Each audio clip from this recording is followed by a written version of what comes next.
पाँचों जो गाड़ा ये पकड़ते वो चीज़ में हमको तकलीफ हो जाती है, तोड़ते ये करते वो चीज़ के ऊपर हमारा मतलब मसले है। तो हम सरकार को ये बताना चाह रहे हैं कि हमारी ये मुख्यमंत्री को मिलके उप मुख्यमंत्री को मिलके ऐसा दोनों उप मुख्यमंत्री और मुख्यमंत्री साहब को मिलके हम निवेदन दे के बम्बई के अंदर पूर्गिराम लेके उनके सामने हम आगाज़ करने वाली ये चीज़ का कि मुख्यमंत्री साहब ऐसे ऐसी चीज़ें हमारे है और ये चीज़ें हमारे सॉल्व करना पड़ता, हमारी चीज़ें आंदोलन पे उतरे वाले। तो ये चीज़ का आने वाले 11 शाम 6 बजे आशीर्वाद लॉन्च के अंदर कुरैशी समाज, किसान भाई और बकर खसब इन सब के ओर से प्रोग्राम रखा गया है।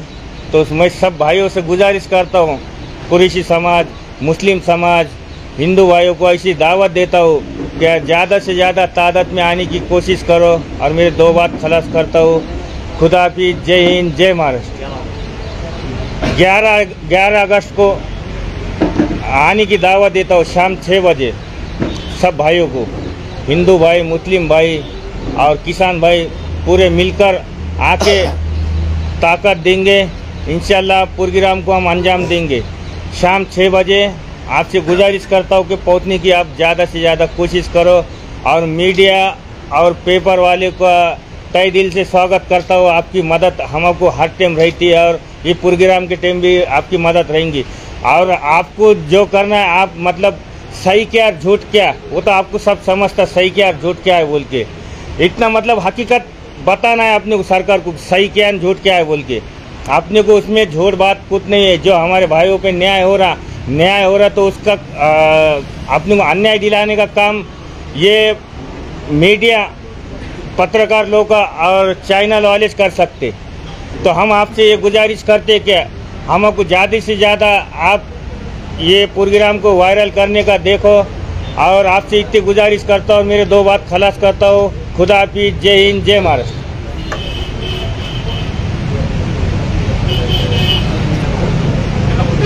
अस्सलाम वालेकुम व रहमतुल्लाहि व बरकातुहू।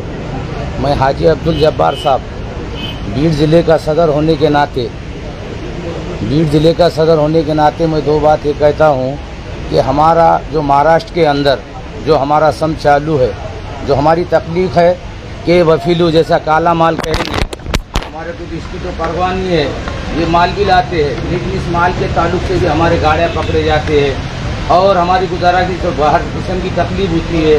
हमारे को यहाँ पे स्लाटर नहीं है, हमारे को यहाँ पे डॉक्टर नहीं है, ये चीज़ें नहीं है। ये सब गवर्नमेंट के काम है ये चीज़ें देने के लिए हमको, लेकिन हमारे पास पावती भी नहीं है, डॉक्टर भी नहीं है। कोई साथी अगर इस कारोबार को करता है तो वो बच्चे को भी ज़बरदस्ती दुकान के ऊपर आके पुलिस वाले रेड डालते हैं और बाद में उसका जैसा ये आता है, सिंपल आता है, तो वो भैंस का गोश्त निकलता है। इस ताल्लुक से हमारे को बहुत तकलीफ हो रही है। हमारी मांग यही है कि भाई हमारे को स्लाटर होना चाहिए, डॉक्टर होना चाहिए और जो हमारे आने जाने की जो तकलीफ़ें है वो हमारे को बंद होना है। कुछ तंजीमें ऐसी है जो हमारे को जो तकलीफ़ें दे रही है, जैसा कि 2014 से जो कारोबार गोवंश का कानून लागू हुआ, अभी इतना माल जो भी पकड़े गया, ऐसी कौन सी गौशाला है जहाँ पे वहाँ पे माल मौजूद है? ये तो माल भी नहीं है, फिर ये माल जा रहा कहाँ पे? अभी इसके पहले एक वाक़या हमारे भीड़ के अंदर, इसीलिए कह रहा हूँ कि जैसा अन्नबोध साठे के सामने एक बच्चा मच्छी लेकर आ रहा था, लेकिन कुछ शरारती बच्चों ने उसको इतना मारा कि वो दवाखाने में एडमिट हो गया। लेकिन जैसा कि हमारे सब भाई कुछ है इसमें जो कि शर पैदा कर रहे हैं, लेकिन ये जो शर हो रहा है इसके वजह से ना जाने हमारे सारे भाइयों को, हिंदू भाइयों को, जो हमारे दिल चाहने वाले भी है, हमारे से मोहब्बत भी करते हैं, हमारे उनके ताल्लुकात भी है हर एक के, लेकिन कुछ बंदे ऐसा करते हैं जिसकी वजह से शर होने की भावना है और ये जातिवादी का माहौल करने के चक्कर में है। इसीलिए हमारा जो है मामला, ये जो संभ है, हमारी जो मुश्किल है, जैसे स्लाटर हाउस, डॉक्टर और वकीलों का माल जिसे काला कहते हैं, हमारी ये चीज़ें होना है हमको। और हमारे अरफात साहब ने भी कहा और जाहिद भैया ने भी कहा और हमारे इससे पहले भी एक प्रोग्राम हुआ 171 मस्जिद के अंदर, हमने हमारे उलमाओं की तरफ से एक पैगाम पहुंचाया कि भाई खाने वाले थोड़ा इसको आगे पीछे करके इन लोगों का साथ दे, इनका ये कुरैशी बिरादरी का साथ दे। लेकिन हमारा जो कारोबार है, जो हम कुरैशी है, हम 1000-2000 के कमाने वाले हैं, इसके पीछे दुकानों के खर्चे हैं। लेकिन जो हम करते हैं, हम काट कर हम खाते नहीं, हम लोगों को खिलाते। हम इनकी सेवा के अंदर लगे हुए। इन लोगों से भी गुजारिश है कि सभी भाइयों ने हमारी साथ देना, हमारे साथ में रहना। और अरफात साहब भाई भी आने वाले हैं, उनके साथ में अब्दुल सत्तार साहब है, खुदकर साहब है, और ये कह रहे हैं और हमारे से वादा दिला रहे कि हम तुम्हारे स्लाटर के बारे में और तुम्हारे जो भी मसले मसाइल हैं, हम इसके बारे में हम मुख्यमंत्री साहब को बात करेंगे। और तुम्हारे ज़िले के कुछ लोग हमारे साथ में आकर हम एक प्रोग्राम लेंगे और उनको निवेदन देंगे और तुम्हारी आमने सामने बात कराएंगे। इसी कहकर मैं अपनी बात को ख़त्म करता हूँ। सभी लोगों का शुक्रिया अदा करता हूँ। और ये बात को ज़्यादा से ज़्यादा आपने जो मेहनत की, सब आए हमारे लिए, आपका तहे दिल से शुक्रिया अदा करता हूँ। अस्सलामु अलैकुम वरहमतुल्लाहि वबरकातुहू।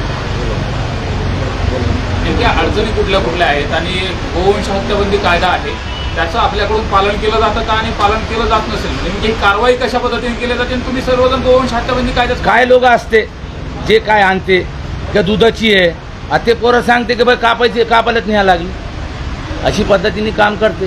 ते तो कानून लागू है, ते तो आम्हाला करायचं भी नाही। आम्हाला नुसता स्लाटर भेटला, आम्हाला काय डॉक्टर भेटला, हम तेच मागे आम्ही काम करणार आहे।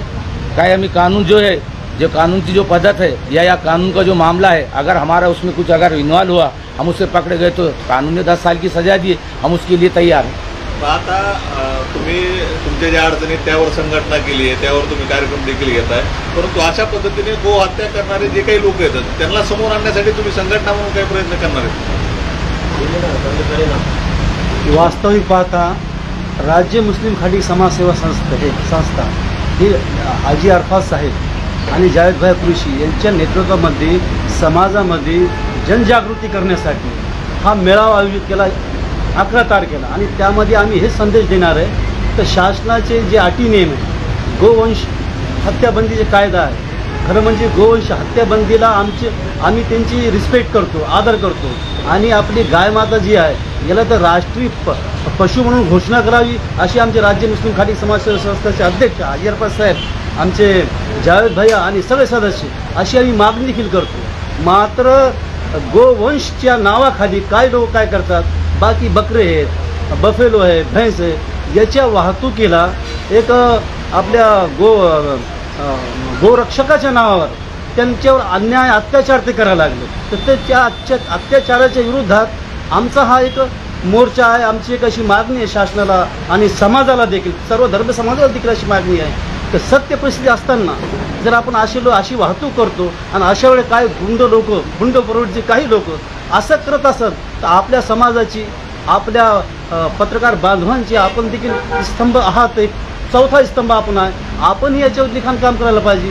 राहिला प्रश्न तुमचा, आम्ही त्यांना काय संदेश द्यावा, आम्ही काय संदेश त्यांना देऊ शकतो, आम्ही सांगू शकतो आणि त्यांना पण कळतो। भारताच्या प्रत्येक नागरिकाला इतकं तरी कळतो ना आपल्या देशाचा संविधानाचा कायदा काय आहे। खूप अनपढ आहेत जे पालन करू शकत नाही, पण जास्तीत जास्त लोकांनी पालन करावं याच्या जनजागृतीसाठीच आपण कालचा मोर्चा ठेवलेला आहे असं माझं म्हणणं आहे। पोलीस प्रशासन असेल, त्यांचे कायदे पालन करणारे ज्या संस्था आहेत त्यांच्याकडून तुम्हाला कॉपरेट केलं जातं का, किंवा पोलिसांकडून कशा पद्धतीची वागणूक मिळते? पुलिसों की तरफ से हमको तकलीफ है ना सर। अब वो कुछ लोग आते हैं, जैसा कि हमारे भैंस की गाड़ियाँ औरंगाबाद को चलते हैं फलाना कंपनी को, तो ब्यूरो के अंदर कई गाड़ियाँ पकड़े गए हमारे, फिर वो गाड़ी लाए, भैंसों की गाड़ी ला लिए और वहाँ ला कर बंद दिया। पुलिस वाले को बोलने के लिए ये है कि भाई इसका परमिट नहीं, ये ऊपर से परमिट भी बंद हुआ, पहले परमिट थे गाड़ियों को, अब ये परमिट बंद हो गया। तो अब वो 6 पैसा का, 7 पैसा का या 5 पैसा का परमिट है तो वो भी आदमी को देता था। एक आदमी जो है कारोबार के लिए से 1-2 पैसा ज़्यादा डालता है, जैसे कि पुलिस वाले कुछ एंट्री दिए नहीं दिए, ये मामला चलता। लेकिन कुछ बच्चे ऐसे हैं कि जो टोल नाके के ऊपर गाड़ियाँ कई पकड़े और कई गाड़ियाँ नेकनूर के अंदर ला के जमा करे और कुछ पैसे लेकर कुछ गाड़ियाँ जमा हो गए, कुछ गाड़ियाँ के पैसे लेकर वो गाड़ियाँ छूटे हमारे। याच्यामुळे आठवडी बाजार जो आहे, खरेदी विक्री, सगळ्यात महत्त्वाचं म्हणजे जनावरांची खरेदी विक्री आता तुम्ही करणार नाही अशा पद्धतीचा निर्णय घेतला होता। आम्ही पहले भी करत नाही और आता भी करा लागले नहीं। काय है, अभी वहाँ से निकले हम माल भर के, वहाँ से अगर माल भर के निकले तो हमारे बाजार में कोई तकलीफ नहीं, भर के जैसे ही निकले कि हमारी रास्ते पे तकलीफ हो जाती है। अब हीरापुर के अंदर का एक बच्चा है, उसका नाम नहीं बताऊंगा मैं, क्या अपने नगीस का खरीफ का बच्चा है, वो हमारे कारोबार से जुड़े वाला है, कुरैशी समाज से जुड़े वाला है। अब उसने कुछ जानवर लाया, बेचा, करा, उसमें बैल भी थे शेतकरी केस में, कुछ लोगों ने लिए जो कुरैशी समाज के भी, मैं ये नहीं करेगा हमारे समाज के लेते और पलतू का माल बेचते, इधर से उधर ट्रांसफर बेचते, तो वो पहले उसने बेटे ने बाप ने बेचा और बेटे ने बाहर निकल के गाड़ी को पकड़ने को लगाया। ये भी कारोबार चल रहा ना, तो एक एक धंधा बना हुआ है। ये क्या है, एक धंधा बनाई उन्होंने और ये लूटमार का कारोबार हो रहा है। बस हमारे के पुलिस वाले को जो भी है कि ऊपर के लोगों ने कहना कि भाई इनके बारे में सोचना, हमारे बारे में, बाकी हमारा दूसरा कोई पर्सन नहीं। एक महिन्यापासून बाजार बंद आहे हाँ, अख्ख्या जिल्ह्यात किती परिणाम पडलेला आहे बाजारात? हिंदी में बोलो, हिंदी में। बाजार बंद है अभी। एक महीने से बाजार बंद है, तो बाजार के हाल क्या है? बीड़ जिले का शेतकरी कैसा है? बाजार में माल आ रहा है तो उसको खरीदी करी जा रही है या नहीं करी जा रही है? नहीं, अभी भीड़ जिले के जो मामले हैं अभी बाज़ारों के, तो शेतकरी लोग सब भाई परेशानी से, क्योंकि हमारी खरीदी बिक्री बंद है। और हमने एक तय कर लिया कि हमारे ज़िले के हद तक की बात बता रहा हूँ, हमारे अंदर जो भी पहली गलती करेंगे उसको 25,000 रुपये हमने जुर्माना रखे, जो दूसरी गलती करेंगे उसे 50,000 रुपये जुर्माना रखे, और जो तीसरी गलती करेंगे तो उसको हम समाज से बाहर कर देंगे। हमने ऐसे नियम रखे हुए। इस ताल्लुक से बाज़ारों के अंदर हमारी पूरी कुरैशी बिरादरी और जितने भी हमारे पलतू का कारोबार करने वाले हमारे भाई, जैसे कि गैर समाज के भी लोग हैं, हमारे हिंदू भाई ये भी करते जो हमारे से जुड़े वाले, इन सब का कारोबार बंद है। तुम्ही असं म्हणताय की अनेकदा वेगळ्या प्राण्याचं मांस असतं, परंतु ते गोवंशाचं आहे म्हणून पकडलं जातं आणि कारवाई केली जाते। त्याचे काही अहवाल आलेले आहेत का तुमच्याकडे जे की गोवंशाचं मांस आहे म्हणून पकडलं आणि त्यानंतर ते वेगळ्याच प्राण्याचं निघालं? अभी हमने 2-3 जगह, जैसा नेकनूर के अंदर हमारे समाज तो पूरा महाराष्ट्र लेवल पे बंद है, कुरैशी समाज। कुछ लोग मुसलमान नाम के हमारे समाज के लोग है, कुछ वो लोग ये कारोबार को कर रहे गोवंश के। हमने पेपरों को भी दिया, 4-5 पेपरों को दे दिए हमने कि वो कारोबार कर रहे अभी भी नेकनूर के अंदर, और बदनाम हो रहे हम लोग। कुछ लोग ऐसा कारोबार कर रहे 10-10, 20-20 किलो इधर वो रात के 2 बजे दे रहे और लेकर जा रहे। कुछ लोग अपना कारोबार के लेन से कमाने के एतबार से अपना 150 रुपये मिलाने के एतबार से वो कारोबार चालू है। तो ये कारोबार सिर्फ एक नेकनूर के अंदर एक कारोबार चालू है, वो हमारे बिरादरी के कोई लोग नहीं है, वो मुसलमान लोग है इस कारोबार को कर रहे। तो हमने इससे पहले गोश्त पकड़ा और भीड़ पुलिस स्टेशन के अंदर हमने उसकी कार्रवाई की। 2 आदमी के नाम के ऊपर ये केस दाखिल किए, लेकिन आज भी वो पुलिस वाले उसको कुछ पैसे लेकर, गुना तो दाखिल हुआ लेकिन वो बच्चा खाली बाहर फिर रहा है। पुलिस वाले ने इसके बारे में भी कोई ऑब्जेक्शन नहीं लिए। हमने ये भी तकरार एसपी साहब को भी हम एक निवेदन देने वाले, लेकिन हमने पेपरों के अंदर ये सब चीज़ें दे चुकी है। न्याय का मुद्दा उठाकर कुछ संगठनाएं काम कर रही है, कुरैशी समाज को आगे किया जा रहा है, इसमें आपको लगता है कि हिंदू मुस्लिम को वाद लगाने की कोशिश हो रही है? हाँ, ये तो सही सरासरी जो लग रहा ना हमको भाई आपस में टकराव। जैसे कि मैंने बताया ना अभी अन्नबोध साठे के पास एक बच्चा मच्छी लेकर जा रहा था, वो तो सारे भीड़ को मालूम है। अब वो बच्चे मच्छी थी उसके पास में, लेकिन कुछ शरारती बच्चों ने मारे। अभी जाति वाती का मसला था ना हिंदू मुसलमान का, वो बच्चे का मछली दी। कोई आए तो हिकमत से पूछ सकता ना, भाई तेरे गोश्त का है थैली में क्या है, देखने के बाद कर सकते ना तुम। खाली आने का मारने का बोले तो क्या है, वो मारेंगे तो दूसरे लोग सुनेंगे कि इसके बारे में नहीं, अब दवाखाने में इतना ढिंगाना होगा, ये क्या शरारती होगी।